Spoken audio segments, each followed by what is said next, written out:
the stage. Okay, guys, thanks everyone for coming tonight, braving the cold weather.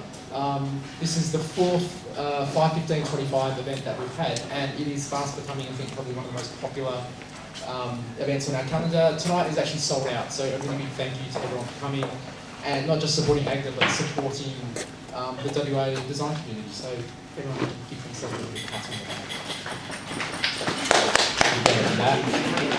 Okay, so you don't want to hear me talk, sorry. Our first speaker has worked as a freelance designer around town. He calls himself a designer / sometimes illustrator and visual artist, and he is, his unique style has seen him develop into one of Perth's emerging young artists. He brings life, colour and vibrancy to the cold geometries of vector-based design. I really like that. Can you please put your hands together for Tim Meekins?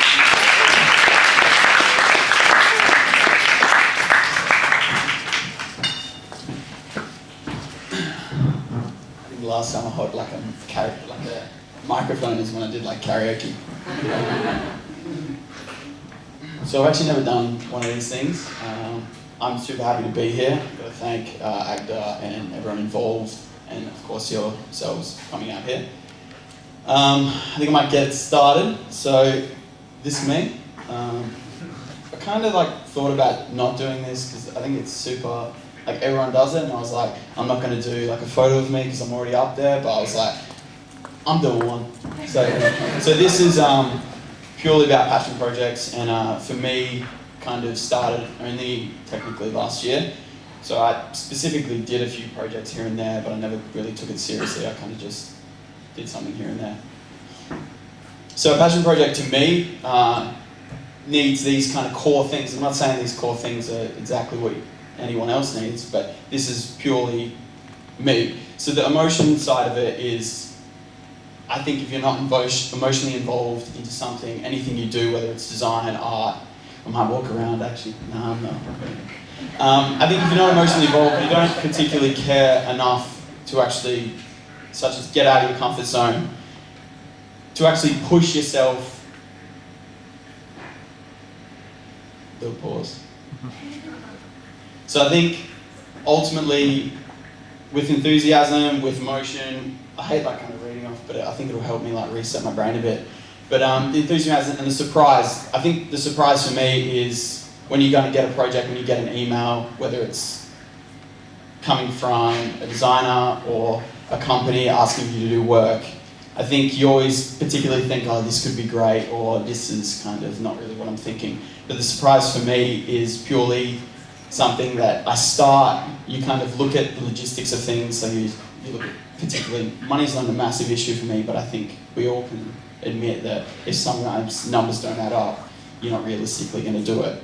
So I think the surprise for me is ultimately when you kind of do something, whether the money's not there and the kind of project's not that exciting, it turns into actually a project where you get so emotionally involved in it that you become ultimately obsessed, and it becomes this great idea and process throughout the whole design kind of thing. I'm just going to stop there. I only got like 15-20 minutes, guys. So I think passion projects for me, I think it can actually stem from anything. So for me, it's design and art. I've kind of keyed up the two and turned it into kind of, I would say art, but everything's kind of based off design for me. So design is a true platform for me, doing anything. And I think a passion project can be anything. So it's baking a cake. If you have emotional response to it, or you have enthusiasm making that cake, that's a passion project. If you love it so much, that's a passion project. I don't think anything in the world couldn't be a passion project. Like running, fitness. I think anything is a passion project. And for me, design, illustration, art kind of turns into this one thing that I've actually turned into a passion project and projects in a way. So for me, why I do it, I'm just going to kind of flick through work. In my head, I was like, this is a really good idea, people are going to dig this, but we'll see. So this is kind of me, and this is what I'm about, this is my work and stuff. So I'll kind of just quickly flick through.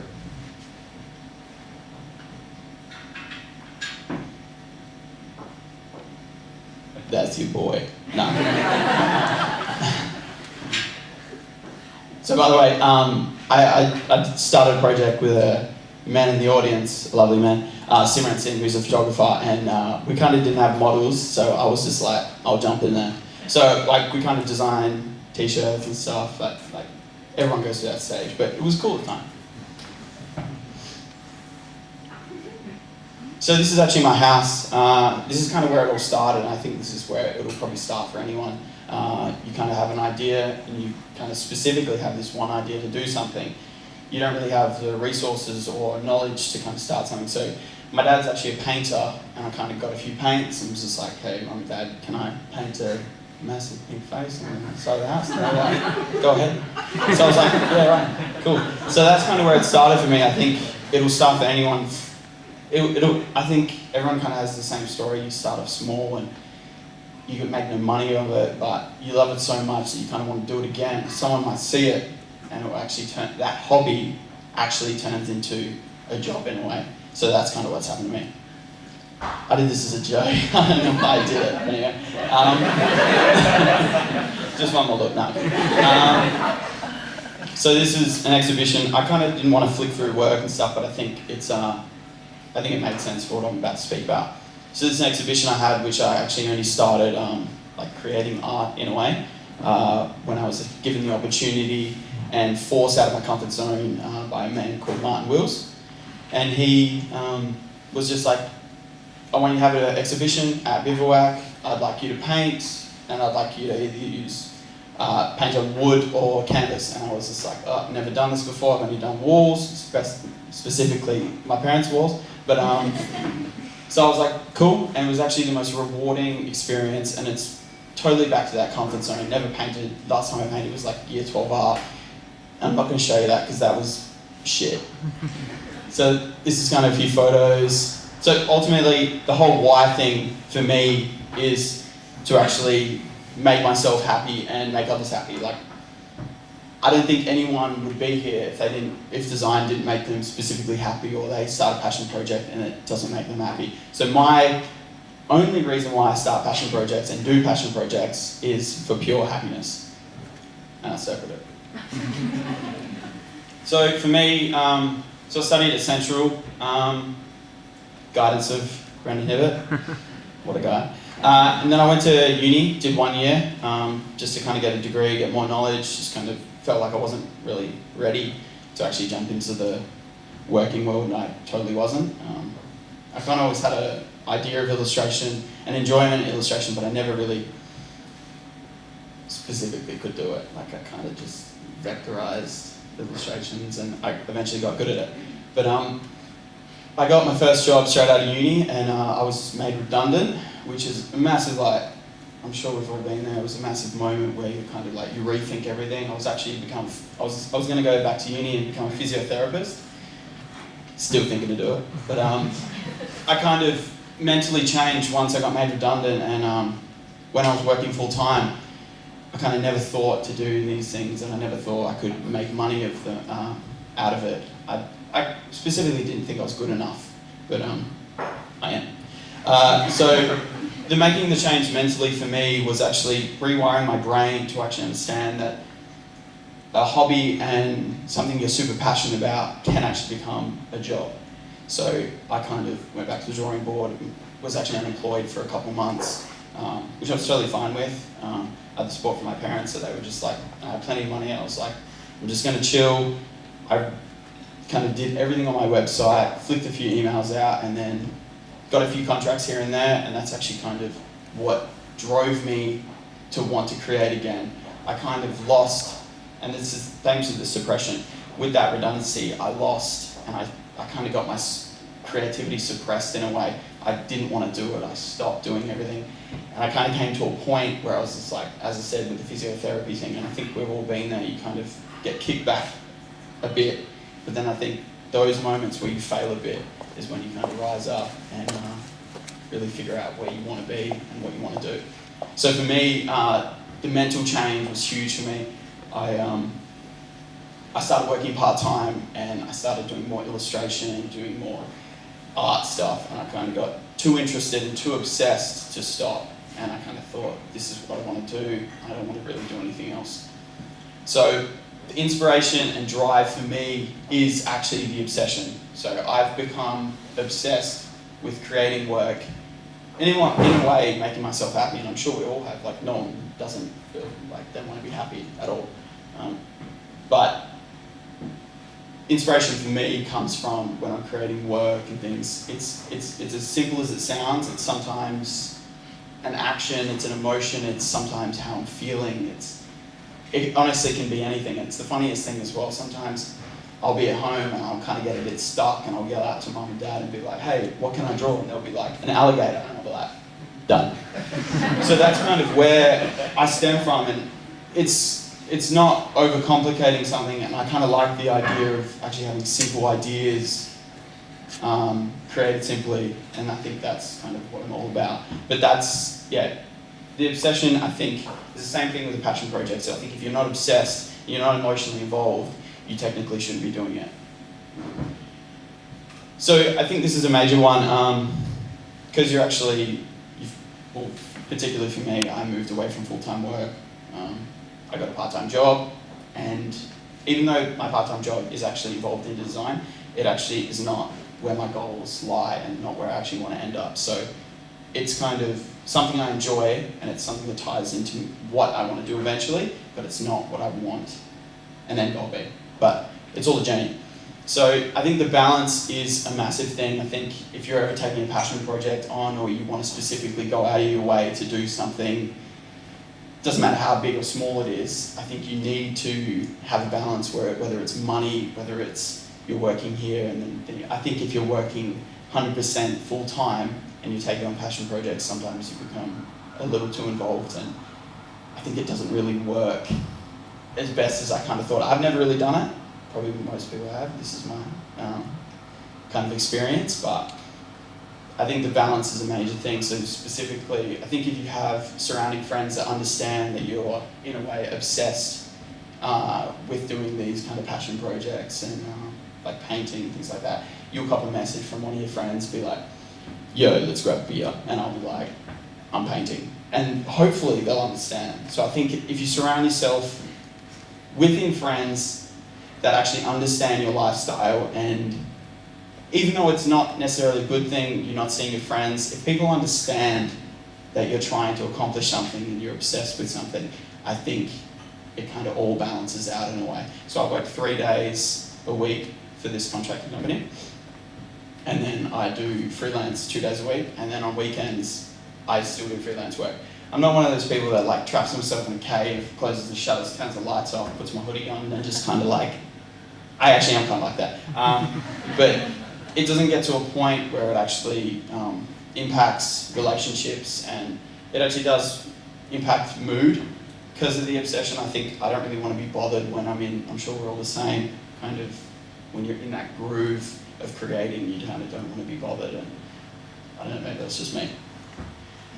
So this is a project, this is kind of majorly like about the passion project is the surprise idea. So I was actually hit up by a library through an advertising agency to take on this project, and it was for a little amount of money, but ultimately the end result was incredible. Unfortunately, I actually don't have full photos of the project because it's actually on a van, but it's for a roving library. So they kind of came to me and was like, we'd love you to do some illustrations. This is the advertising company. Love for you to do some illustration and kind of create this like another world for kids and like people around the area. So Lake Mac is actually, it's kind of like an isolated area between Sydney and Melbourne.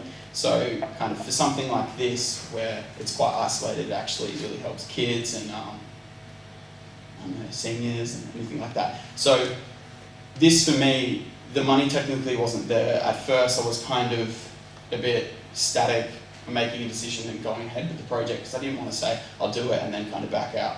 I'm not a believer. I'm a huge believer in finishing something if you start it, whether it's whether you enjoy it or not. But this project made me so damn happy because I got like the nicest email from the library people, and they love it so much, and they're repping it. It's on like their newspaper website, and it's the most. it's something that technically is not the best project in your portfolio, but the whole process, if I look back and I'm like, that was so damn fun to actually design something that's going to be like roaming around, go on the streets, and actually bring people happiness. So I kind of just wanted to show this one project because specifically this was a massive surprise to me. I never really thought this passion project would actually become so big anyway. So this is something that I've kind of thought about quite some time, this dream jobs idea. And I think ultimately, me working for a studio being redundant, that wasn't specifically for me. I think what I'm living now is my dream job in a way. I'm very happy, I'm enjoying the work I do. I do actually get, I'm sure we do the same, but you kind of get to a point where you're like, this work sucks, but your next project or your next passion project will actually bring the happiness up and it will kind of level out a bit. So that's kind of the same thing with the balance. But I think keep an open mind, I'm kind of reading off that screen again, that's cool. Keep an open mind with these things. I think just because a project from the outside in doesn't actually seem interesting, it kind of can turn everything around and actually be one of the most enjoyable projects you guys will hopefully get or something like that. But also I think what works for you is a massive thing for me. So just because a studio or a specific agency, you kind of think, oh, that's like for me, I'd love to work there. I think you really need to think, using think too many times, use it like 4 this sentence, let's go 5. But in a way, we all need to do what works for us, not kind of what works for our folio or what specifically works for others or if it maxes in your schedule. I'm a big believer on if something makes you happy, you should do it, and if the money's kind of there and everything kind of makes sense, you should go ahead and do it, because I think I've really come to a point where I don't want to be spending time doing something I don't enjoy just for the money or anything specifically that furthers my career. I think if I'm not enjoying it, I'm not doing it. And I think that's what a passion project's all about. And as my final statement, I think everyone just do other stuff. That's kind of what's happened to me, and I circled it as well. One more time. But I think that's a massive thing for me. I think me exploring other ideas. So I've got a heavy design background. Worked in design studios and design jobs. But I think exploring that other side and other hobby in a way really pushed me over the edge and really understood what I want to do and what I want to be, let's say 15 years down the track or something like that. So thank you for listening, and I hope you guys enjoyed it. But yeah.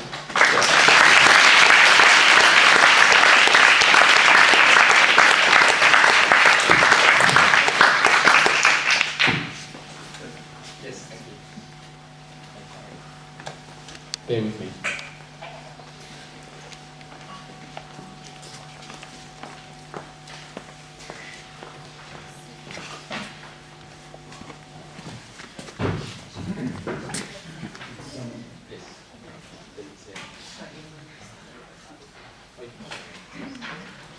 Is that noise buzzing? Following everyone? I think you noticed. Technical difficulties. Okay. Thanks, Tim. That was awesome. Well done. Tim Meekins. Okay, sorry. Our next speaker is Miles Knoll. Miles works at Mojo Digital Studios. He's a passionate creative photographer, graphic designer, digital designer. He works across a variety of disciplines from branding, illustration, there's a long list here, painting, digital design, social media. He loves to create quality art and design that speaks volumes. He's come all the way from sunny Fremantle. Can you please put your hands together for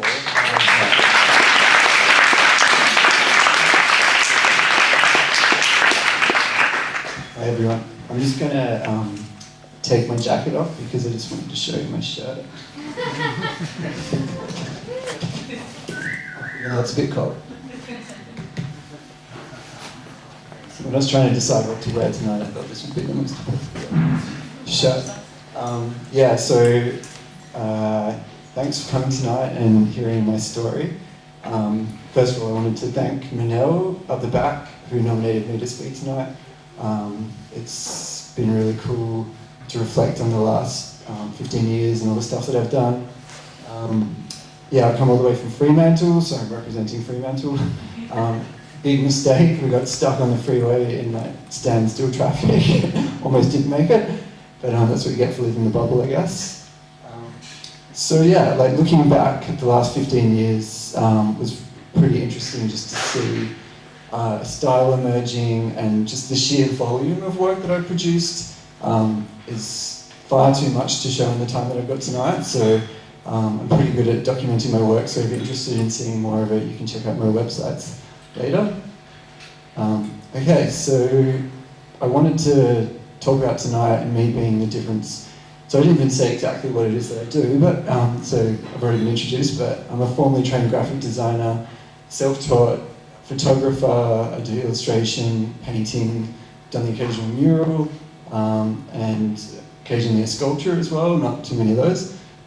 But I just wanted to, I created this graphic to show like the way that I think about the difference between being a designer and being an artist. So can you guess which one's a designer? So yeah, like I really love design. I love having the boundaries of a brief and the challenges and dealing with clients and being out in the real world, sculpting something that is going to achieve a purpose. And at the same time, I really enjoy being an artist because it's totally liberating and free. You can do whatever you like. It's really great to be off the computer and connecting with raw materials, which is becoming like more and more rare these days. But the hindsight, being a designer, essentially you're like packaging up your creativity and in order to sell a product, so it can be really frustrating when you've got tight budgets and really annoying clients or whatever. And the downside of being an artist is it's really difficult to earn a lot of money from art. So I'm glad that I'm a bit of both because, I like both sides, and the design practice has kind of funded my art practice. So I had to talk about my influences, and probably two of my biggest influences are my parents, who are both intellectuals. My mum, Roz, is a computer programmer and maths teacher. She's retired now. And I have her to thank for my work ethic. So I have one thing I've realised, I've got quite a lot of drive. Like when I get up in the morning, I like to have something to work on. I'm always planning things ahead. And I think that stems from when I was at high school, and my mum always seemed to know what was going on. She just had this way of, are you doing that assignment? Have you done that? Blah, blah, blah. And that sort of voice in my head just continued after I finished school, and it sort of stuck with me. So thanks, Mum. And my dad, David, he actually wouldn't care that I showed this photo now, but he is a botanist and scientist. So I was very fortunate to grow up in a huge backyard in Shenton Park full of hundreds of different exotic trees that he planted, and that love of nature has really been a strong connection in my life and also through my art of recent times. And he's also, as I said, a scientist. He has his own website/blog called the Always of Interest website, where he publishes controversial articles ranging from quantum physics to demographics, and he has very controversial views on climate change, which have ruined many a dinner party. So best steer clear of. But yeah, I definitely have him to thank for having that constant inquiry about the world and being a lifelong learner and appreciation of science as well. Unfortunately, neither of my parents are very creative, such as demonstrated in his website design, which I have pointed out numerous times. I could assist with this. I am a graphic designer, but he's just not interested. So yeah, Times New Roman and beautiful pastels, amazingly interesting articles. So if you want some really juicy reading, I recommend aoi.com.au.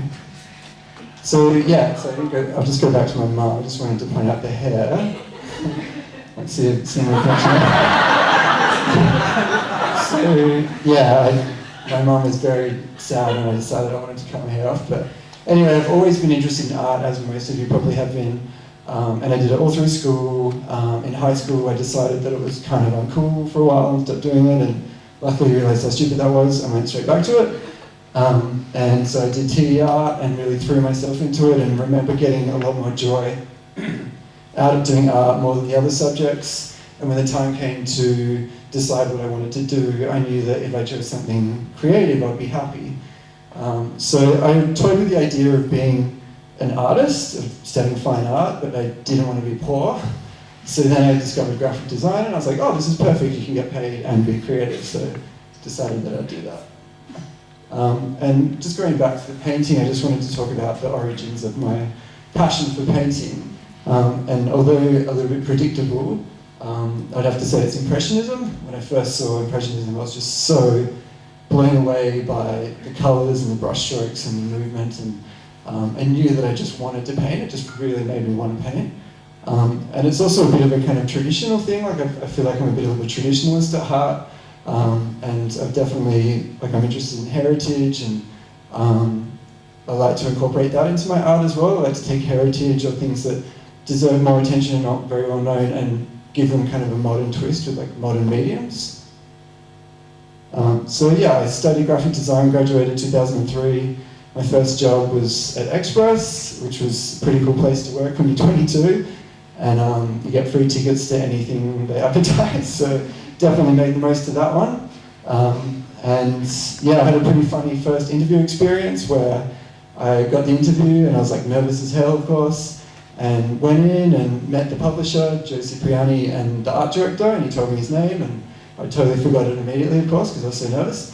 And then I was showing him my folio and was explaining a piece that was inspired by this designer called Andrew Godfrey, and I was like, oh, do you know Andrew Godfrey? And he was like, I am Andrew Godfrey. I was like, shit. I just fell off my chair. And I think I may have stroked his ego a bit then, because I ended up getting the job, which was pretty cool. I'm not sure how many of you have heard of Andrew Godfrey. He used to be affiliated with AGDA a few years ago, but he has the craziest design style. Definitely check him out. He is able to create the most intensely detailed and layered compositions. He does a lot of editorial using all kinds of tricks like bitmaps, and often them are very, very simple drawing tools, like in InDesign. That's one thing I learned from him, how hard and fast you can, how you can push a program to its extremes. These are my design studies. I was thinking about showing one, but I'll just show my stuff. Yeah, just of what you can achieve. You could basically create exploding spaceships, just obliterating across the galaxy just from using the line tool. It's crazy. So anyway, he was a pretty interesting first design kind of mentor, I guess, where he allowed you to sort of push things to the extreme. And I explored all the detail and texture. Yeah, these are a couple of covers I did for the Salt section, which is a clubbing section. Unfortunately, Express is now in the digital, but yeah, back in the day, this was pretty cool. And these were a couple other ones that I did. Looking back, I sort of cringe a bit, but I still think they're kind of fun. This is a perfect example of being given the shittest image ever and told to make a cover out of it. So it's what am I going to do? Anyway, so yeah, I'll go back. I'll just go forward. Express decided it was time to do the typical Australian thing and go backpacking around the world for 11 months. So I went to Europe for 4 months and then went to South America and spent 6 months traveling across South America, where I would totally fell in love with so many aspects of the countries I visited. I fell in love with colonial architecture and just the layers of history and the vibrant local scene, and yeah, just the language. And so I decided when I came back I wanted to use those photographs and the sketches that I'd done on the way and objects and have an exhibition. So I had my first exhibition, which was called Vistas de Sentimientos, which basically means vistas like views, and sentimientos is sentimental, but it also means feelings. And it was quite a broad sort of topic, but the South American experience. So I used the photographs I'd taken to create a whole collection of paintings, and I also exhibited photographs, and they were quite heavily textured and really colourful. This was some of the photographs I exhibited. And these are some of the objects I collected. There's my journal, and just a few things that I'd found in antique shops, which my favourite thing about travelling, just like finding treasure in antique shops. Go back a second. So these are a few more of the paintings I did. So like interested in architecture and the really kind of like heavy like Portuguese, like Spanish ornate style. And there's like one of the biggest ones I did, which was from Salvador in Brazil, in the colonial heart. And so yeah, anyway, the exhibition went really well, and I was really happy. And then afterwards, I kind of fell in a bit of a hole I guess. Like when I first arrived back in Perth, I took this job at the community newspaper group doing kind of advertising design, which was perfect at the time because it was enough to pay the bills and keep money coming in while I was working the exhibition.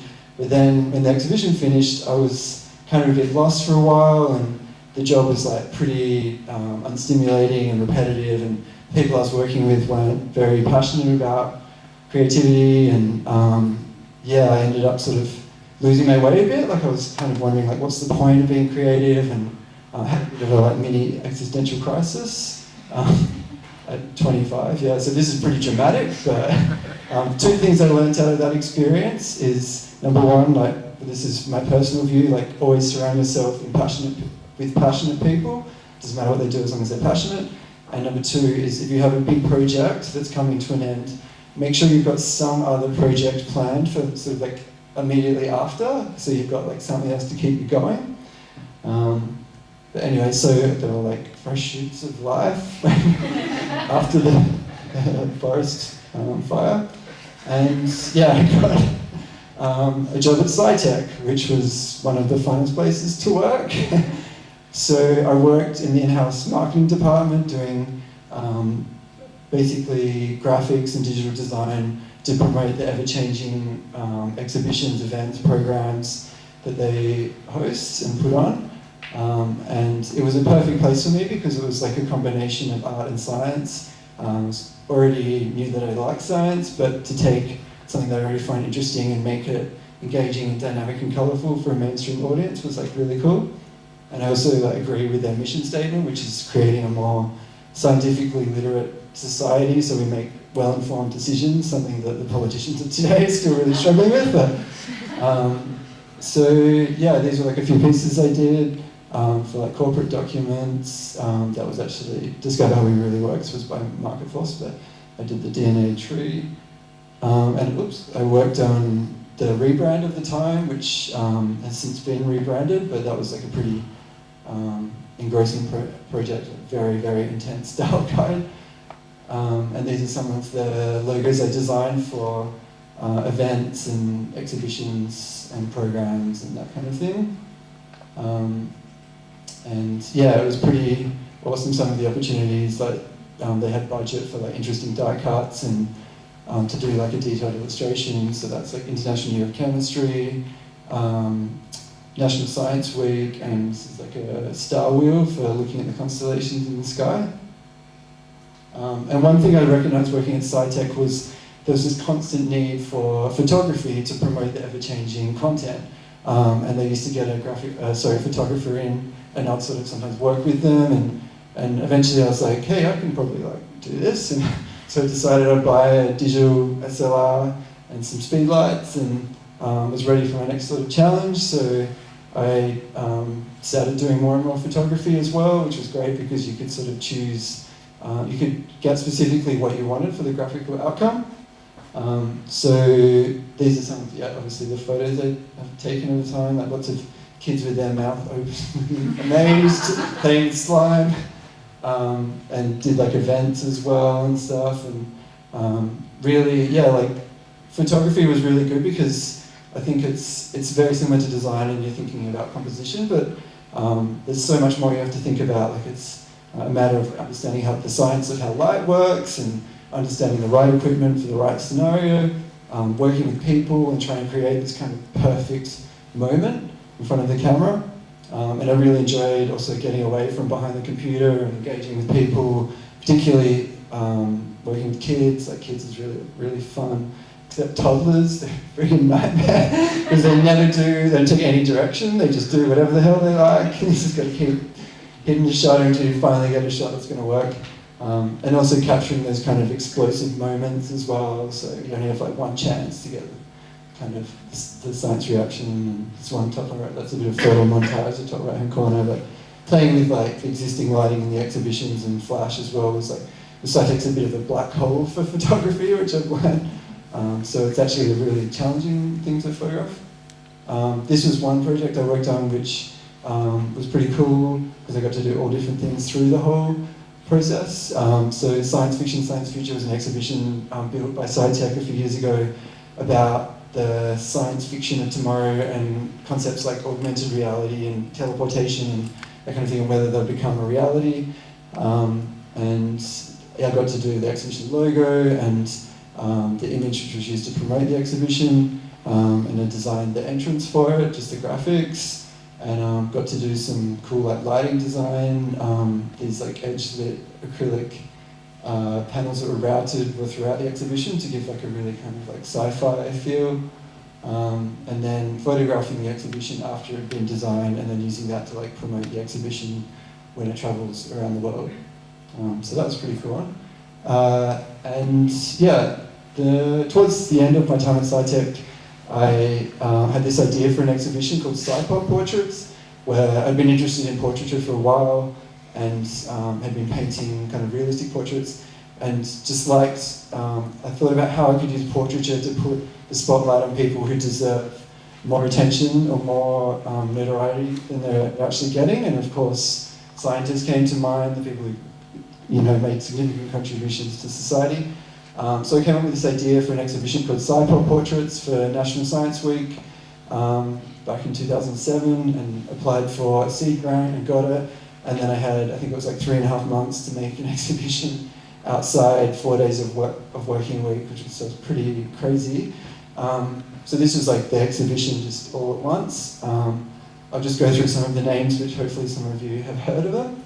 So C.Y. O'Connor at the top, Philip Playford in the middle, Eric Underwood, William Ernest Cook, John Septimus Rowe, Georgiana Malloy, Ian Dado, Charles Lane Poole. So going back 220 years in WA's history, some of them are still alive, 2 of them are still alive. The rest, like John Septimus Rowe is obviously dead. He's the one who was the first town planner in Perth, and coming in from the Swan River, settled the Swan River colony in 1829. So I basically had this idea for the exhibition, and I was like, how can I possibly make this work in the time that I had?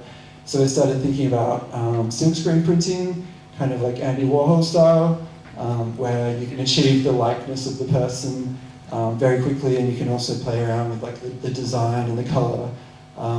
And also I really like the idea of pop art being like elevating images to sort of kind of mainstream culture, I guess, and just sort of what I was trying to do with the exhibition a little bit.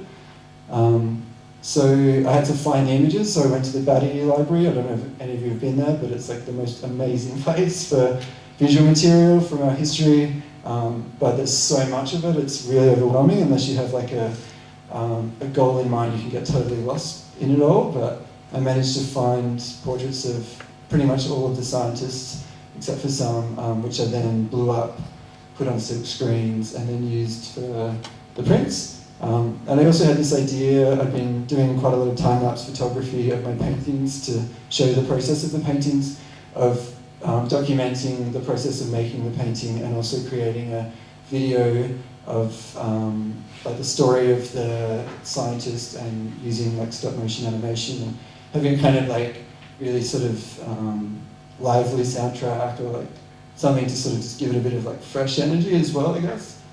So this was my setup at home in the studio, with the camera taking a photo every 30 seconds as I worked. Going back to C.Y. O'Connor, this was like one that I really liked. Most of you have probably heard of him, hopefully. He was the one who designed Freo Harbour and the Kalgoorlie pipeline. So this trick ditch is kind of my impression of the story of C.Y., which is before the pipeline on the left, with the Dust Bowl, Kalgoorlie, and then the middle one's during the pipeline, and he's kind of like the superhero, I guess. And then the third one's after the pipeline, where most of you know probably he tragically committed suicide before the water had come through pipeline to Kalgoorlie, so it's kind of like the ghost of CY. This was one which was kind of like retro. Eric Underwood, who's like big in the 70s, I wanted to create a kind of retro science look. He's like a chemist who innovated in the agricultural industry to basically produce more crops and healthier cattle, so it had a big impact on WA's economy. Georgiana Malloy, you probably heard of like the Malloy Islands if you've been to like Augusta. She was so old there was no photos of her, so I had to do an illustration based from a painting. She has a really interesting story, which I'll just quickly tell you now. She basically came one of the first ships in the Swan River colony, really, really young, and ended up settling in Augusta. She wasn't a formally trained scientist, but was really interested in native plants and flowers, and she collected samples with the local Aboriginals down in Augusta and sent them back to the UK, and they were able to successfully propagate from her samples better than they were from the actual trained scientists. And she died after the childbirth of her, I think, 8th child when she was 33. So it's a sign of like what life was like back then, pretty tough, but yeah, amazing that she found this like passion for something that she loved in the time. So I want to show you one of the videos. I'm not sure how to press play. I think you have to actually press. Just click on the video. Hopefully you get the sound. Okay, the sound's not too bad.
So I don't need to see all of it.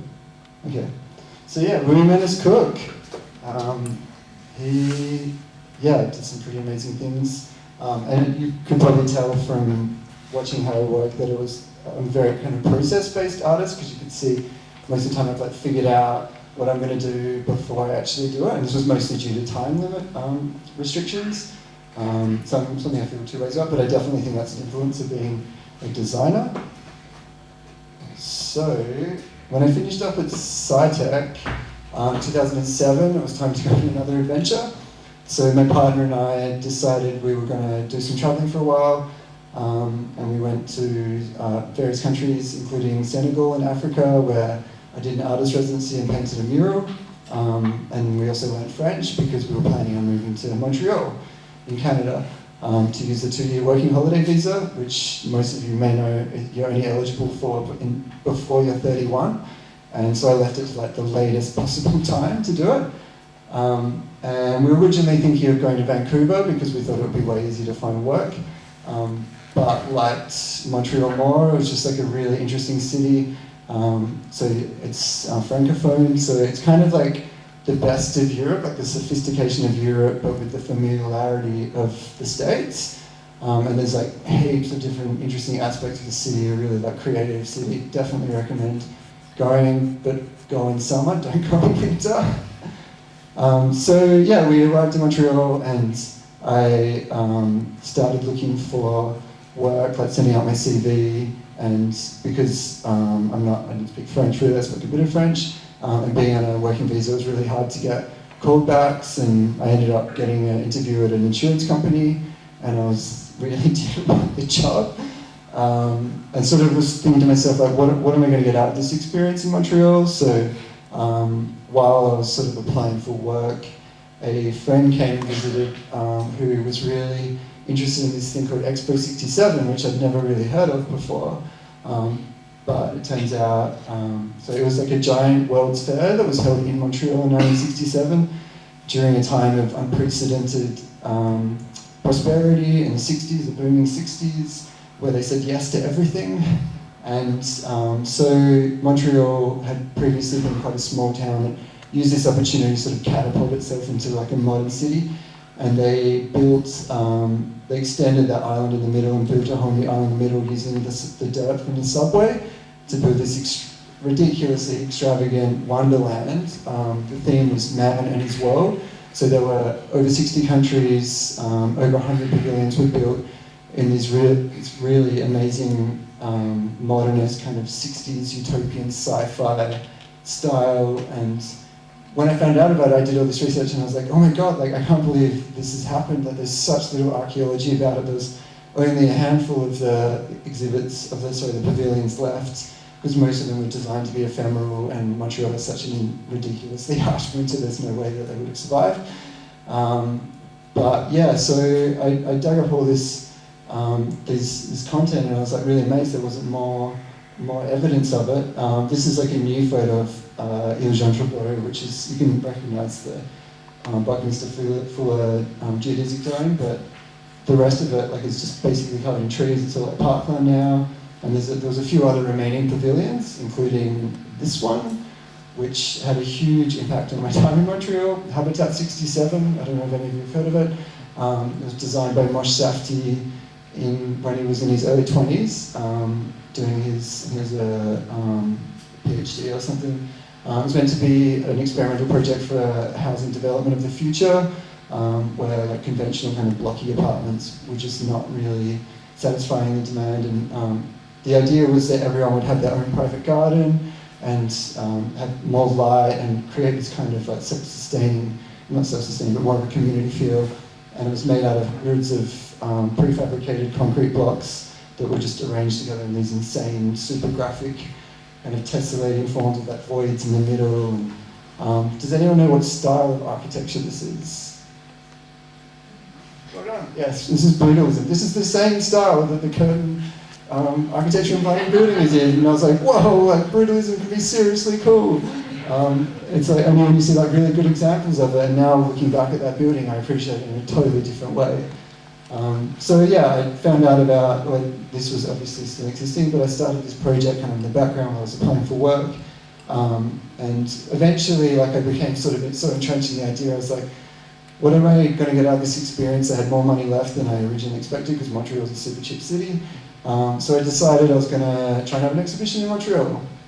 So I got myself a studio, which I got in a huge room just myself, $250 a month, which is pretty good. And yeah, I just booked in a gallery the following June, which was the middle of summer, and decided I was going to take a bit of a sabbatical and just focus purely on my painting, because most of the painting had sort of been on the side.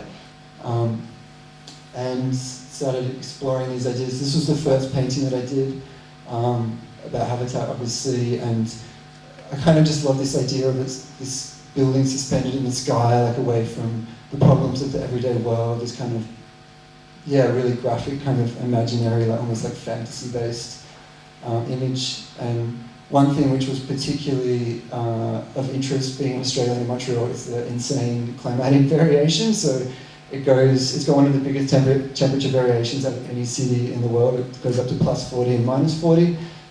So yeah, the winter is like really, really cold and harsh, and I wanted to sort of process that environmental change like through my painting. So I used habitat, like the kind of the same image, but just going through the different seasonals variations. You've got like summer, fall, spring, and winter, obviously, and just really focusing on colour and effects as well. This was another one of the paintings I did. So meanwhile, I was inside in the middle of winter, it looked like this outside, and I was painting this inside. So I think it was a bit of a coping mechanism for the lack of green as well. I was like creating my own green. Yeah, and I started playing around with new techniques because I had the luxury of time. So I started playing with like this image transfer technique, which is using my own original photography and vintage photography and applying it to the canvas, and playing with spray paints and yeah, like create this whole different kind of landscape with these intense greens that you just don't get here. I'm really obsessed with moss. It's kind of weird, but so that was the original photo that I worked from.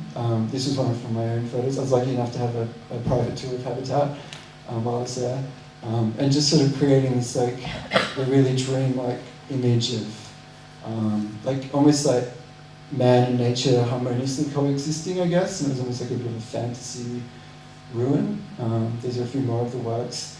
So really like focusing on colour. These are other pavilions from Expo, and using the circle to sort of like link them all, which is like a classic kind of modernist motive. This was another one, the Canadian Pulp and Paper Museum, which was just one of the most insane buildings I've ever seen. This was a painting that I did inspired by it, so I created like a 3D model in Blender and applied that to the canvas, and love this idea of this happy bear in the sunshine and on his own little kind of island.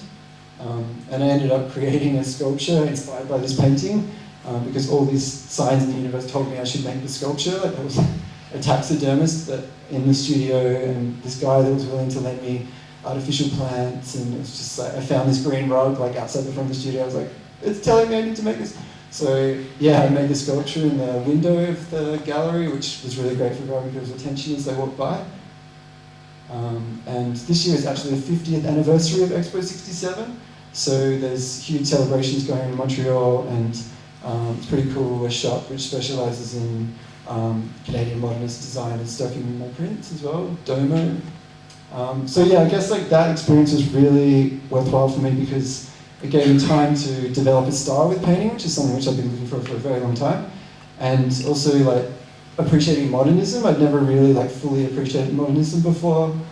Going to a city where it's everywhere and it's really well done, and bringing that into my design practice as well. So when I came back, it was time to get back into design again. So I decided I was going to go freelance under Mojo Digital Studio, where I do graphic design, WordPress websites and photography for local businesses. And the whole idea is that the business is maintaining their marketing mojo, so it's pretty kind of clear, obvious. And I'm like the lens between your customer and the business. And yeah, it's been really, really good the last year. It's sort of tough at first, like I was a bit rusty and lost my confidence a bit, but I feel like it's coming back. I've been pretty busy. I work in a creative co-working space called F Space in Fremantle, which has been really great for finding work and learning from other successful freelancers, like just tips and tricks. So if you're a freelancer, I highly recommend working in a co-working space. These are a few logos that I've done and branding since I've been back, and it was really important for me to start getting more into digital as well. So that's why I started doing WordPress and just thinking about like the digital aspect of things, because it's so crucial these days. And also, yeah, I'm doing photography, so I've just been slowly building up my lens kit and doing like events and some corporate photography and random like other things. So that's been keeping things interesting. Been doing a bit of food photography. Yeah, so that's probably like enough. Yeah. So yeah, that's me. So if you want to see any more of my work, go to Design Mojo Digital Studio, my artworks, marsmore.com. Thank you.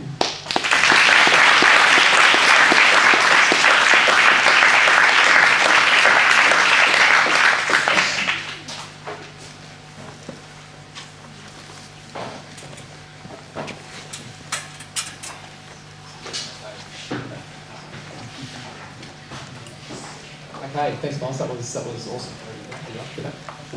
Okay, our next speaker has over 30 years of experience in design, branding, typography, art direction. He's worked across Australia, the UK, Asia, and been internationally recognised for his work. He's, in my opinion, one of the most experienced design thinkers that we have here in Perth, in WA, so it's a real pleasure to introduce Tony Clark.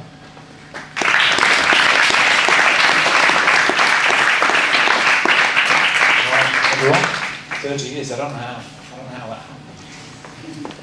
How did it get that far into here? But it's great to see your guys' work. It's really great to, and Tim, your experience, if you just expand that over 30 years, it's just the same. You know, when you do your physio course, just let me know.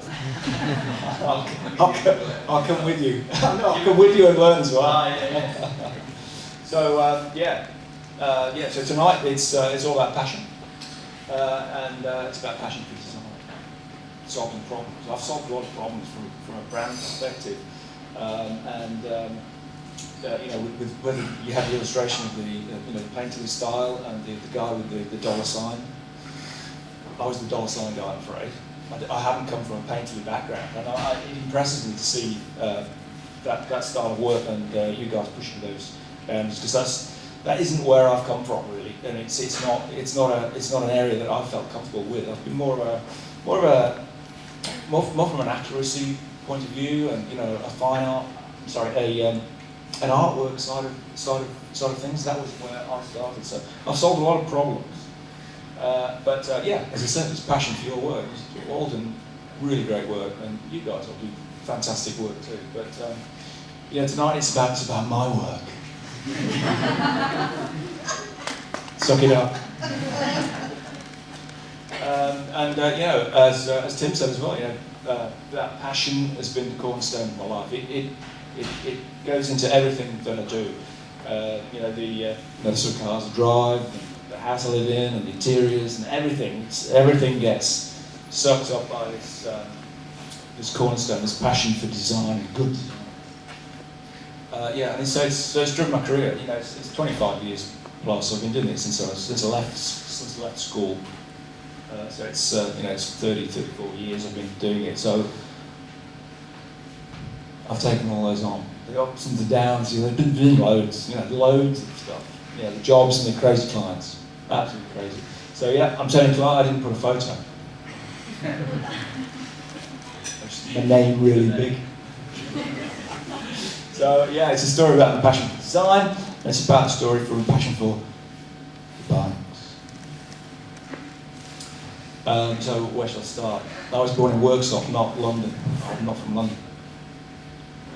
That's the Midlands, the north of England. I worked in these areas. I worked in Nottingham, Leicester, Birmingham, central England. I didn't go to London very much. Didn't break out into those other areas. Perhaps did a little bit of London now and again. How do I put my career and this story together? How was I going to do it? Because there's so much stuff I've done. There's some really good, some not quite as good. So I've put it into this little timeline, this little colour-coded thing. So how did I start? How did I get into this graphic design thing? When I was a kid, I was making stuff all the time. We're drawing stuff and looking at it. I was always making things. I did a lot of FX kits. I really loved doing those, gluing. I love the decals. When I found this picture, when I thought, I'll find an FX kit. These decals, I love these decals. It's just a great graphic, isn't it, on its own? Putting those on, getting them right, getting them in the right spot, it was just really, really important to me. It's, a bit of a perfectionist thing going on, I think. Then a family friend gave me a camera, and he got his own darkroom, and I got started in there, and he just gave me free rein. He said, this is how you press this film, this is the camera, there's some lenses, go and do some stuff. And it got me into, it got me working with that. I really liked it. It started getting me into that creative thinking, and I started thinking, I'm going to be a photographer here. That was really great fun. And of course, obviously my dad's into the bikes and stuff, so we took a race meeting and I went and shot some bikes. That's one of my photos that I still have to hand in my studio.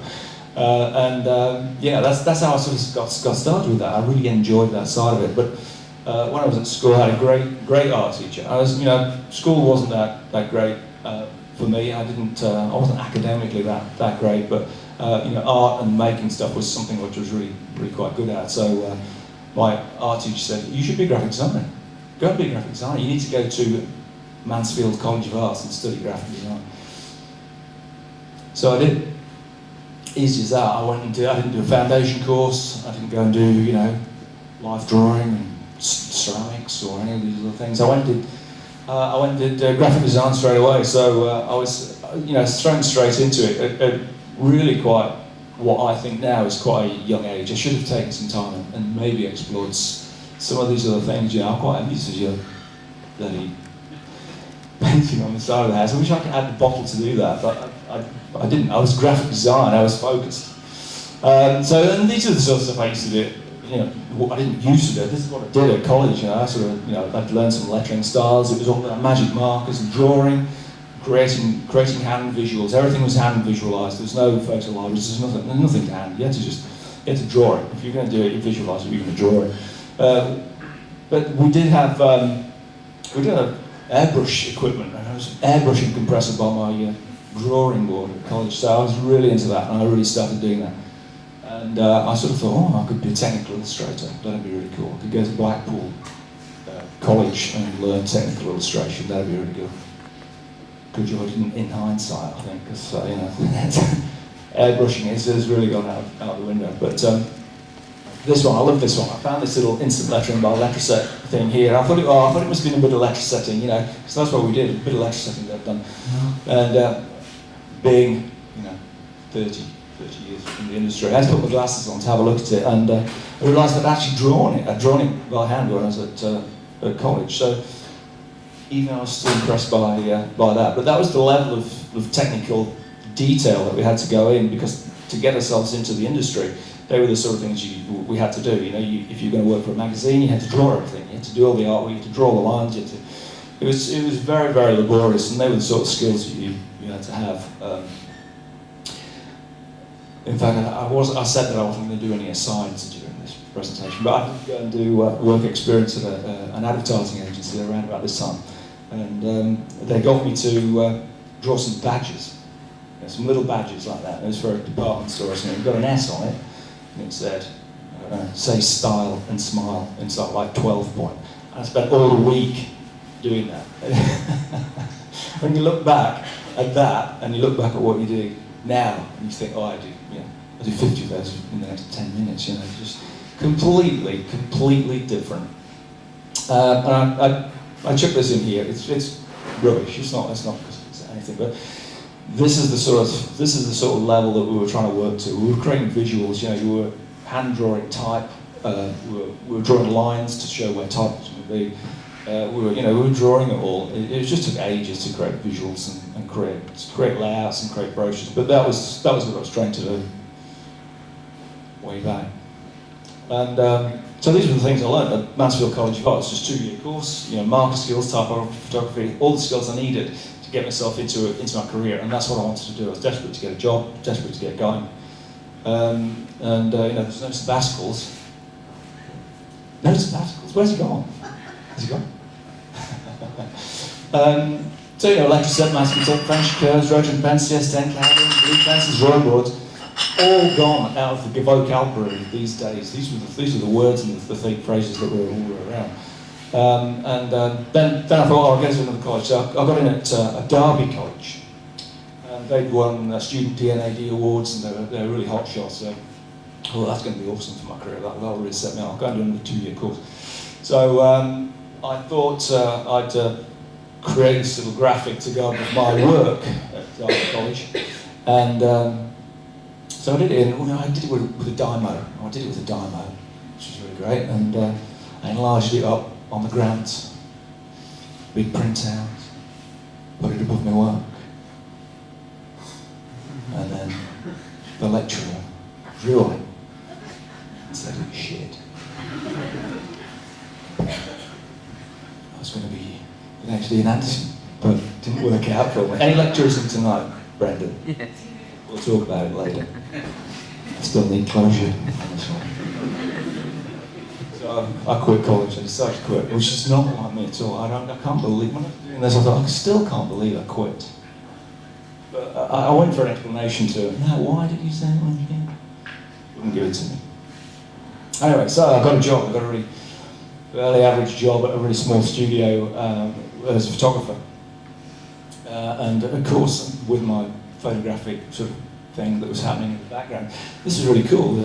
Fridge full of film, dark room, go for it, Tony, do whatever you want. Take film, go, do it. So I started doing my little passion projects, doing shooting bridges at all times of day, night, afternoons, cars coming out, all really great fun. So, so that was good. Doing little ads, I mean, that's just a really crappy little ad, but it was, it's typesetting. You marked up your type, you sent it away, it came back a week later, you stuck it down, you stuck a photo down, you sent it away. So that was, I still had that in the loft, so I thought I'd put it in. But something that did happen was that this guy, he bought 2 Mac Classics around about 1990. It must have cost him an absolute fortune. But he bought these 2 machines, and we sat down in front of these 2 black and white screens doing the Mac training course, following me through this how you use your Mac. I wonder what to type all this stuff in for. What's all that about? After coming off this markers, and we didn't see the future, but we did do a brochure using one of those. Well, I did some layouts. He did some layouts. I started changing his layouts. He didn't like that. I started changing other people's layouts at a very early stage. So that was about 1990. So I can't believe that it must have cost him a fortune. So that was good, but I hung around there too long. I always hang around, you always feel as if you hang around there too long. I felt as if I did anyway. So I then sort of got poached by this guy from this company called Mascot Partnership, who he'd worked in London, and he got loads of experience and loads of stories of agency land and things. And I moved into Nottingham and started working there, so city-based. We started doing some more cool work. This is a different sort of visual, it's all photocopies, we had our own photocopier, colour, which was great, and we started making our own letter set. You used to be able to make your own letter set, get covered in ink and all sorts of crap, but we, this green stuff at the top, and this green bar, and this yellow stuff, it was letter set that we made ourselves, great, cool, make our own stuff. But I used to go and spend hours at the copy shop getting this photo enlarged to But yeah, it was good. I started getting a bit of work together, getting a bit of a portfolio. And then a couple of mates said, come and work for us. We've got an artwork studio happening. We want a creative guy. We're affiliated with an agency, so why don't you come and do that? And they got some really good clients then. They've got rally bikes, and got Boots the Chemist, and these were like, oh great, we started to get some decent work, So we were back on the markers. Although I'd already started touching on the map, we're back on the markers and drawing stuff up, and there's a bit of synergies there between these layouts that I did and how this brochure finished up. But this is a mountain bike brochure. Even the mountain bikes are vintage now. This is years and years ago. Enter Apple Mac, and they sacked me and bought a Mac. And a lot of typesetters went out of business, or a bit of a sad story, but the typesetter we were using for that rally stuff and things, he'd invested in CompuGraphic, which is a different style of typesetting sort of system, and committed suicide. It was that bad that these Macs were coming in and completely, people were getting made redundant and all sorts of things. So I was made redundant around that time. So I had to reinvent again, and started doing some freelance work. And so I bought a little Mac, LC475, didn't know how to use it really, apart from my experience 7 or 8 years ago. So I got busy on that and bought a phone, and started working for Next. I was doing freelance work on their really cool catalogue at the time. So I was doing really loads of layouts for that. So I'd be working in my own studio. I'd go down to London and show them layouts down there. I was starting to really get excited. This freelance thing that I had going on in Birmingham, Nottingham, Leicester, I was going around phoning people up, getting more confidence, working for some great clients, doing amendments on little jobs and learning the Mac thing, getting it off the ground. I hadn't, I'd come from a scalpel's drawing board scenario. I really had to tool up, otherwise I was physio. And then, the freelance business started really going really well. So we thought we'd migrate to Australia. And I was lucky enough to start working at Enterprise AG, which was, again, another massive turning point, a really massive turning point. Because, you're always on the cusp of, what am I going to do now? What am I going to do this? I'm going to carry on doing this. So, enter the B word. So 1999, we started learning about brand strategy. Enterprise AG really were sort of at the forefront of developing and overcharging for brand and identity consultancy. So, we talked about strategy, brand development, naming, brand attributes, brand positioning, brand evolution, brand language, all this stuff, which has, taken me on that second part of my journey, second part of my career. So it really opened up design, whereas previously it was like, you need to design this brochure, you need to design this. How are we going to do this? I'll do it like that, I'll do it like that, let's get some photocopies and do the letters down. Completely different approach, which felt quite alien at the time. Why are we doing it like this?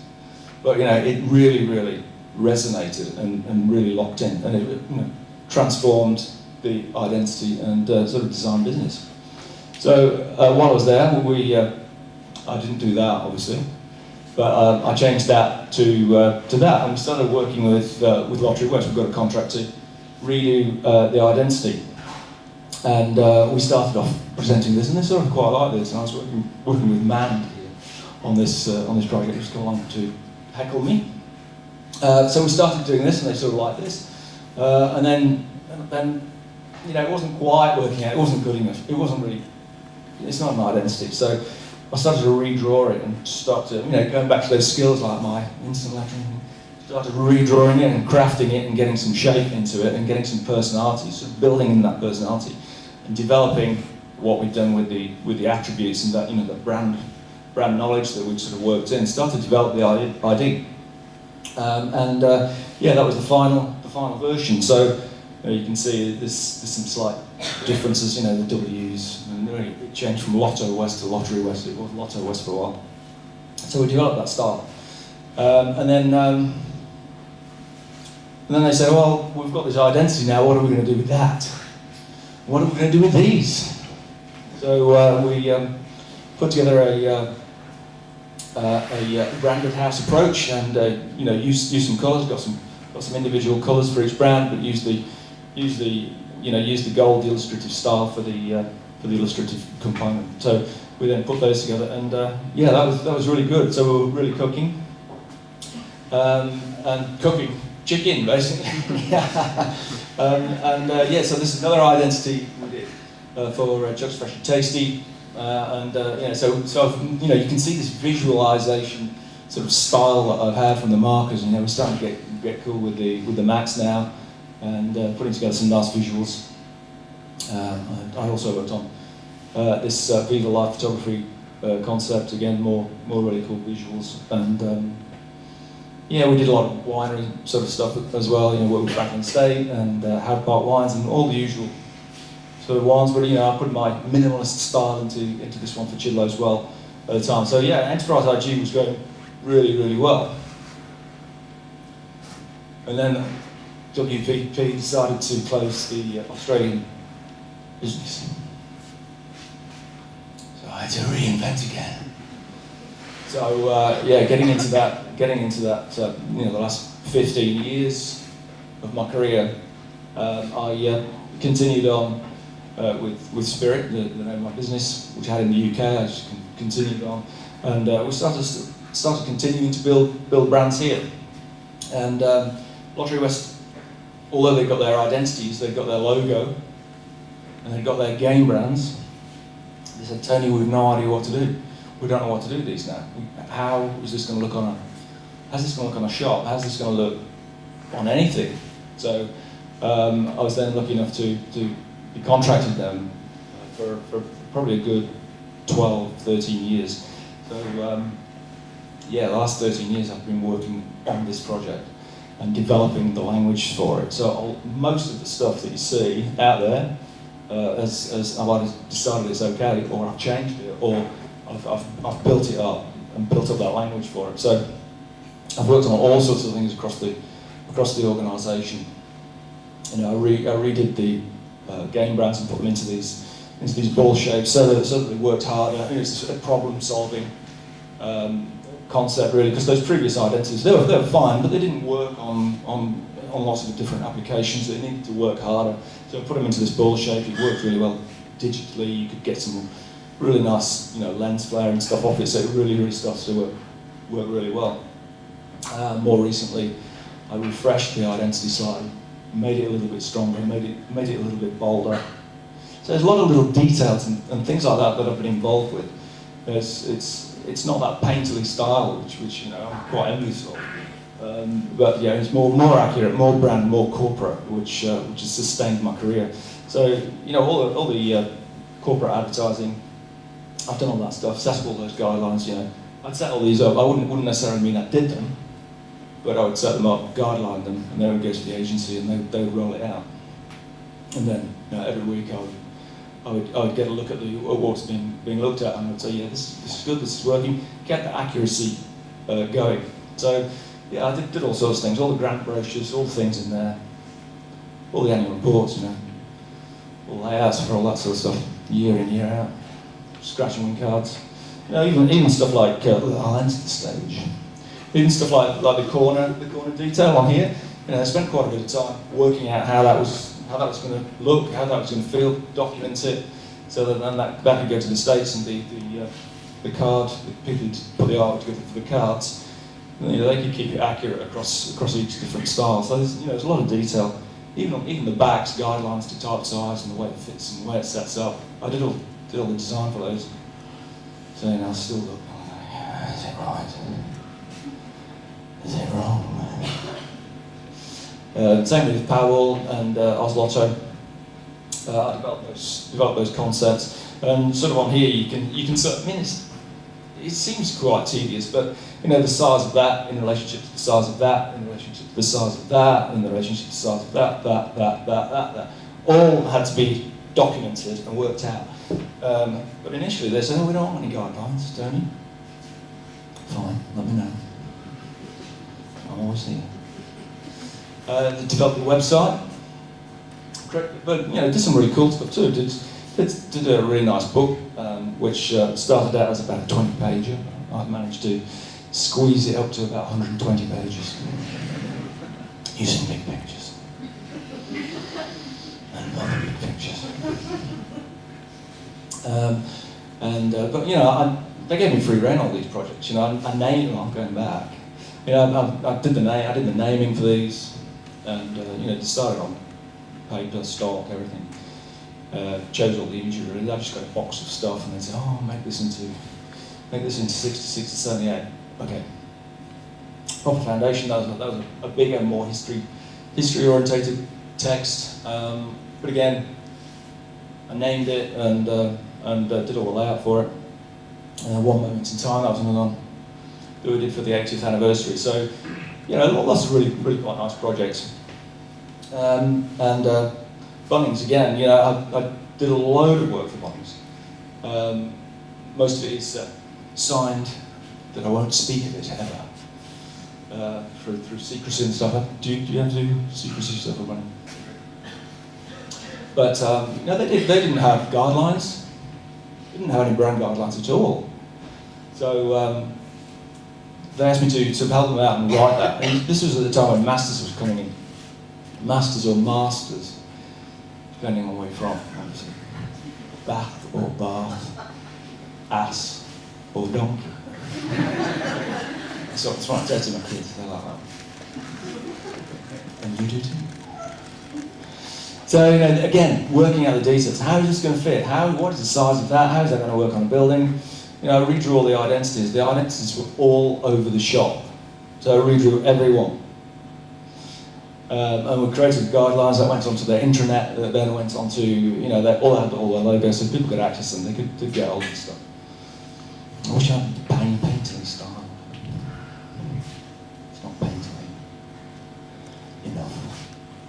So once I'd done that, they wanted to clean their stores and really get the stores as good as they could, because they knew masses were going to come in and take them on. So they're a low cost operator. So everything is really darn cheap.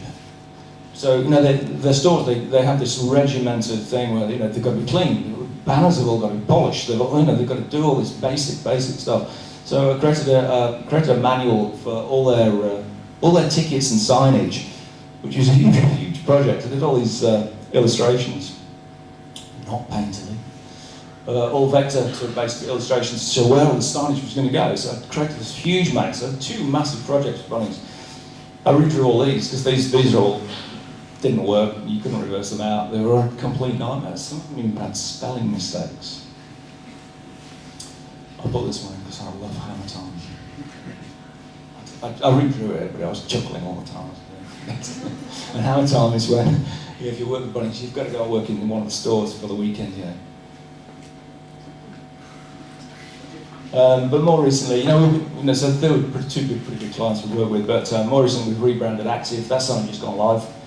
So a little visual of that rebrand, and we rebranded Mercy Care, which was just a big, interesting project. Lots of layers of sign-off up to the bishop, it was really quite hard. It took, we finished it, we did it all. It was all done, but they waited 12 months to launch it. So there was a big timeline between that.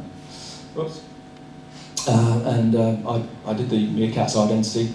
That's that boardroom there, and a visual of it, but they did do it that side, so that worked out really cool. They've still got that rolling along. They look great in the boardroom, right? Always, every time I used to go down there, which wasn't that often. Can I go in the boardroom? Oh, look at the logo. But other fun projects, little restaurant, cafe, pub in the UK that I did, Half Moon and Spread Eagle. It's really good to do a pub, but then, okay, what's the name? The George? This is that. No, it's got 2 names, the Half Moon and Spread Eagle. Oh, really great, thanks. It's just a little snapshot there of the other projects. We did some work on Perkins Institute, but again, I didn't do the identity for that, but they didn't have a language, so they moved to a new building, so I developed the language for it, so they knew how to devise how the brochure should, how the advertising, how the web chart should look. So a lot of that sort of problem-solving sort of stuff.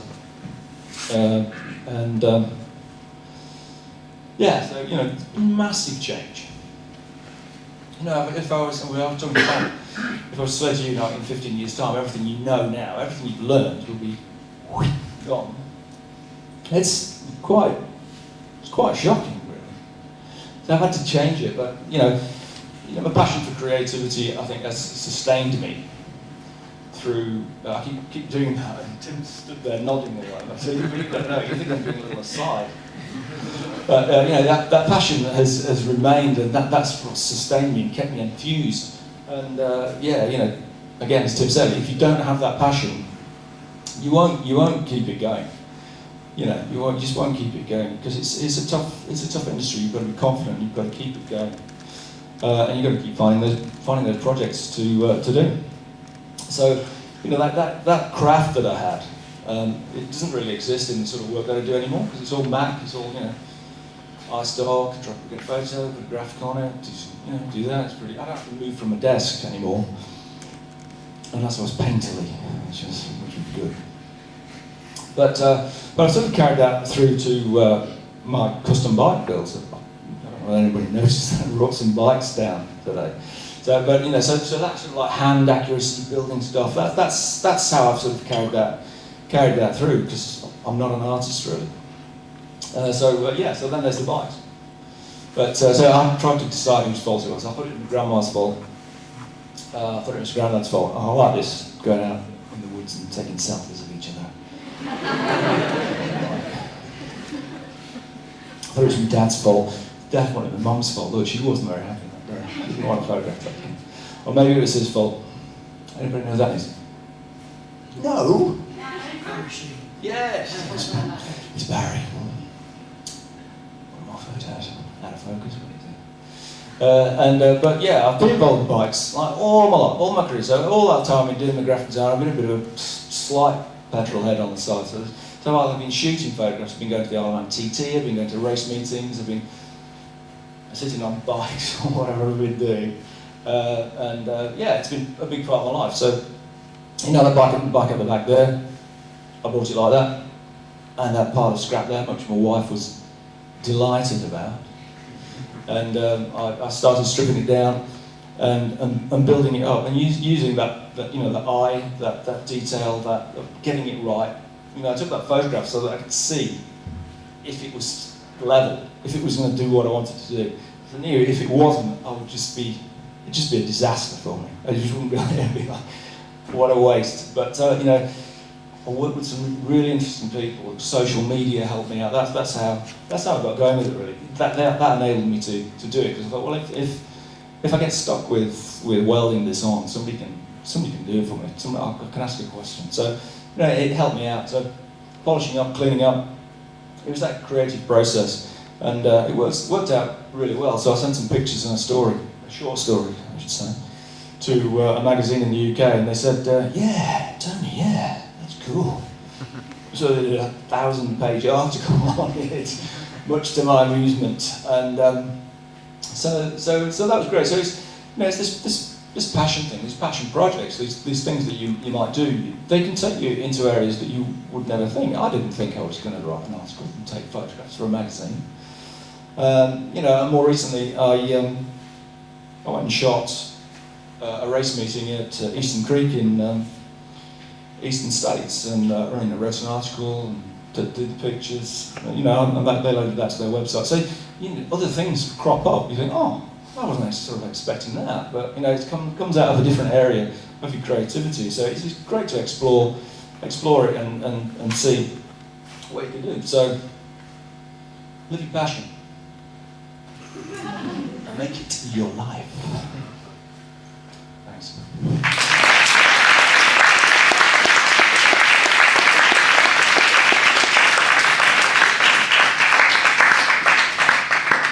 I'm going to use the stage.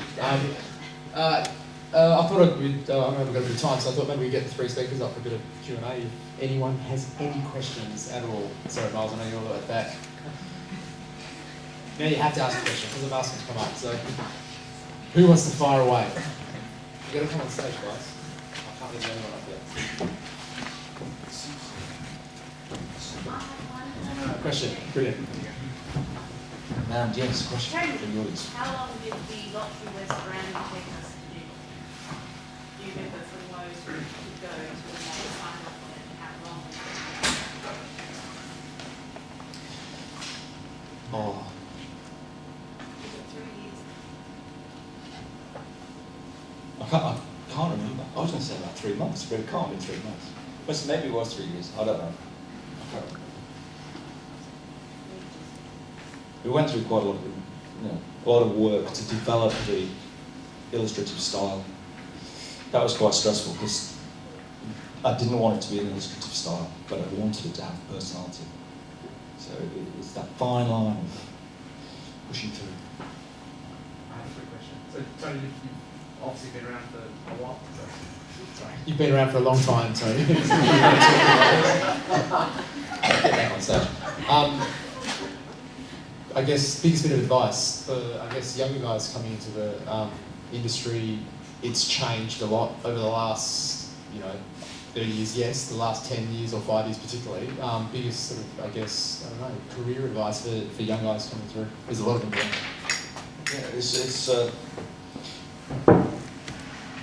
as I said, it's going to change. It's going to change really dramatically. What advice? You've got to stick with your approach and really focus and aim for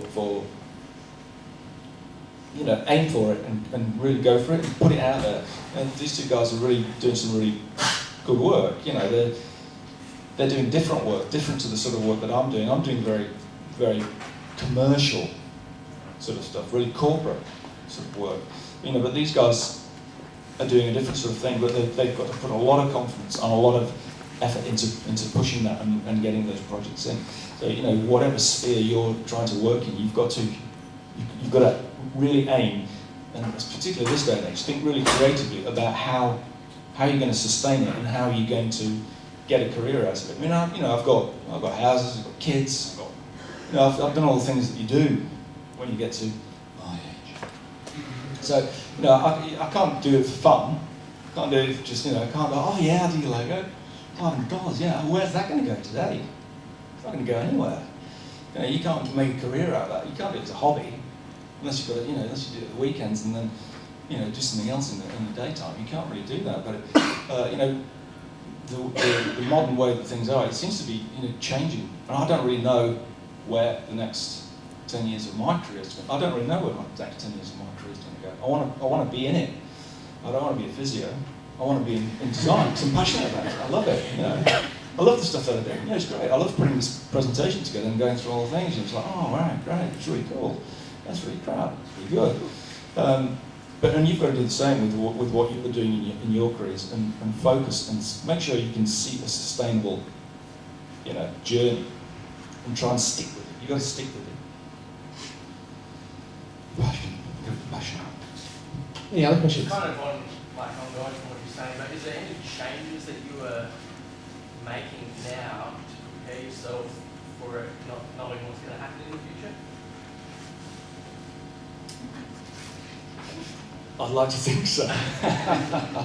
I'd like to think so. I mean, I feel as if I've done a lot of hard yards. I've done a huge amount of work. Huge amount of work. When I look at it, if I have to go into my archive to find something, it starts to make me sort of cry. Like, oh no, that job. Oh shit. It's a huge body of work. And that's why that's why I've been doing this to sort of break me out of that and to think about things in a different way. Meet different people. The guy who helped me out with both these guys, the welding on these bikes, was just by a young guy in his garage, big loopy earrings, trousers down his, backside. He's not the sort of guy I would necessarily hire. But amazing guy, amazingly talented guy. It's like, what is this guy doing in a modern era? What is the modern way of doing it? And he's married to a guy. Just not to a guy, to a lady who got a business called Design Skeleton, who's an illustrator. And she does awesome illustrations too. I don't know whether any of you know Design Skeleton, but look her up on Instagram. She works on that. But yeah, she does really nice stuff. So together they're doing really cool sort of work. And he's doing great work in a different sort of way, different era. And you almost feel, I also start to feel like, and I start to sound like my parents. I start to sound like an old guy because the amount of experience that you have, you sort of go, oh, I've got to do it again. I've got to reinvent. I've got to come up. I've got to come up to the mark. And I've come from a very heavily layered print background. You can see it's all print background. All my brands are print orientated, and I don't do any print now. I'm doing a print job at the moment. I'm doing a newsletter at the moment. I don't know why. I don't know why I'm doing news. I don't know why they're doing a newsletter. I'm doing it. I don't know why they're doing it. Nobody's doing newsletters. I used to do hundreds of newsletters. Nobody's doing it. So that's good for me. So is that an answer? I guess exposing yourself to as much as you can. Yeah, you've got to be wide.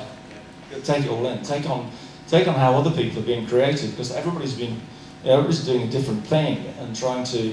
These guys are trying to make a living out of what they're doing. Can they make a living out of doing that? How are we going to change this style? I mean, as I was listening to Tim's preso, I was thinking, how are we going to take this forward? How are we going to make this work? And same with, I don't know whether you saw, I did an article for Mr. Bingo. I don't know whether you saw that article. And I went to see him. He was a designer, and he's doing something that's very, very niche. Just stupid, rude postcards. And he's wondering how he is going to extend that success into, some sort of longevity. How can you get some longevity out of it? The longevity seems to have gone. When I started, there was longevity, there was a career path there that was going to take me for quite a long time. Whereas now it's like, you know, you can be on it, no, you're not anymore. You know, Tim's going to have to change his illustrative style at some point, I think. But he can, because he's painterly. He's good. You know, he's going to change it. You know, it's exciting to be in amongst it, and to, you know, I've enjoyed the freelance side of things. That's been really good. You know, you know, you can see by the timeline there. You know, if you set yourself up with a job, it's a job, and you do it until you cannot do it anymore, and then you just go somewhere else. And you generally, if you go somewhere else, it leaves you feeling, oh God, I'm glad I'm not doing that anymore. Those people, they drive me insane.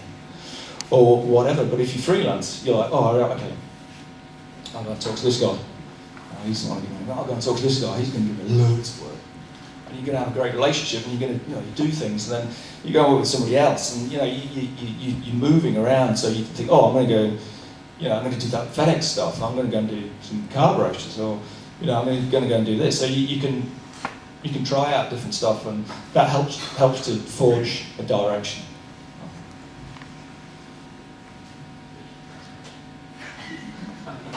Any other questions? So I've got a question for all three of you. We just got to know a little bit about each of you. If you had to choose a skill from each other or an experience from what you just talked about, what would it be? Which is also different. I think I'd have similar skills to Tim in some ways, but not necessarily the same style. I guess haven't done like a gigantic brand before that's like proliferated across the landscape. So that would be pretty cool.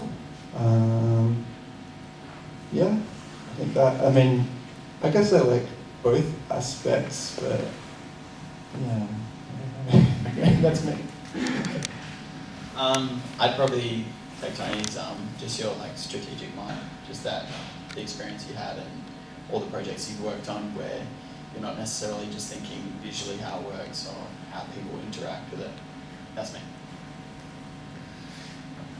I'm quite envious of your style and your way of thinking, whereas I'm quite, I'm very corporate. I'm very, right, this is how it's going to work, because this is going to have to go on here, it's going to have to go on here, it's going to have to go on here, it's going to have to go on here. It's going to be used in loads of ways, whereas you can see some freedom and some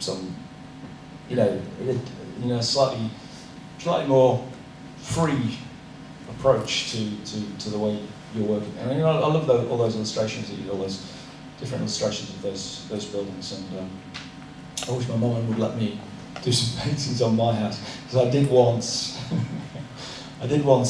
Attach something to our house. I painted some heraldic thing. And my dad came home from work and said, "What have you done that for? Take it down." So that was very brave from your parents, but what you do is great, and it feels modern. It feels modern, and you're a younger guy, so I like that modern, passionate approach, and to take it forward. It's great. We've got time for one more, if there's one more. Yes, down front. Mine's probably not for Tim, but you clearly have a very strong and consistent visual identity, I guess, in your illustrations. It's really strong all the time. Where did you sort of develop that? When did you sort of realise that was the style that you wanted to go for? It was because I studied design for 3 years. I did at Central, and then I went to uni. I found it actually quite early. I jumped into design because I was actually going to study fashion design. I didn't do that, and my friend was like, "Come to graphic design, just do it." So I actually had no clue how to use any programs. And when you're kind of pushed into studying, you're kind of expected to learn a tiny bit of the programs. So I just picked up Illustrator, and I did everything in Illustrator. Didn't even know how to use Photoshop. And Illustrator was just everything to me. I was like, you can make a circle, and then you can add another circle, and then you can add an eye. So it got to a point where I learned Illustrator almost too well, and I kind of threw the other ones off. But now I feel I've become a complete designer. I can not do everything, but I feel I can do everything.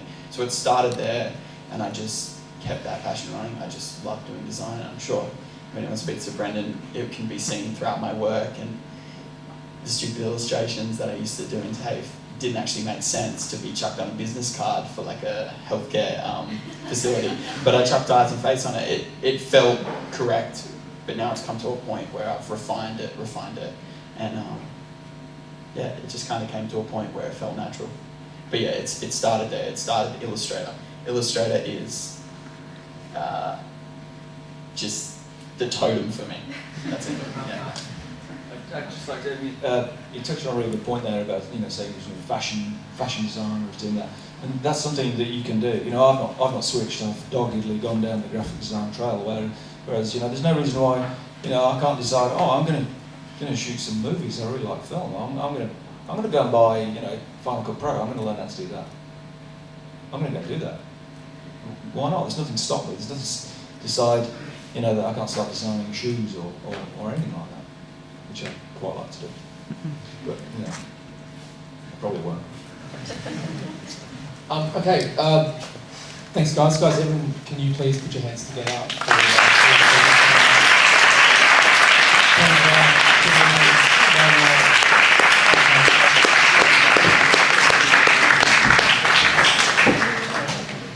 so that's a wrap for tonight. Don't feel like you have to just quickly run out the door. Hang around. I'm not sure if the bar will be a bit longer. But thanks again for coming and supporting AGDA WA. Like our Facebook page if you haven't. There's our next event is coming out pretty soon. Details will be on the Facebook page soon. There you go. So and yeah, thanks again for coming. So we'll see you next time.